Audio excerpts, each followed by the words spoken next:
Welcome back. This is your host, Mr. D. This is the A Cappella update, and we're counting down the final 5. Well, 4 this week, but it's usually 5. A Cappella update.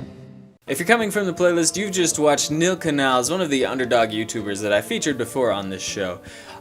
He's really good. Make sure you're on the playlist so that you've seen that, and then come back here to do what's next. Up next at number 3 this week, longtime YouTuber Nick Pitera is gracing us with You Are the Reason. Nick Pitera does not always do a cappella. He definitely has a lot of other things in his repertoire, but I think that a cappella is among his strong suits.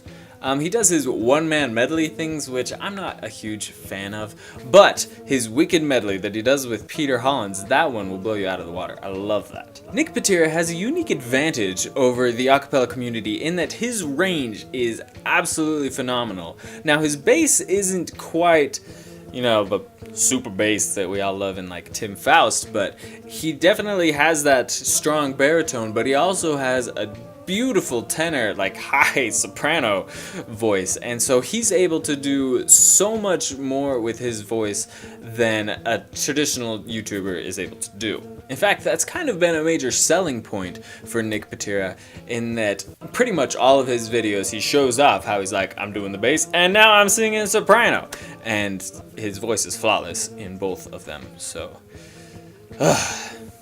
lucky guy. Also, that little heart that he's always got as part of his costume, it's a little weird. I don't know what's up with that, but I mean, whatever floats your boat, man. I chose this particular song to be on the final 4, mostly because I just like Nick Pitera, but it is a really solid work by him. I really wish he would do more a cappella, but you know what? We take what we can get, right? So, if you're on the playlist, which make sure you are, Nick Pitera is coming right up, gracing us with You Are the Reason.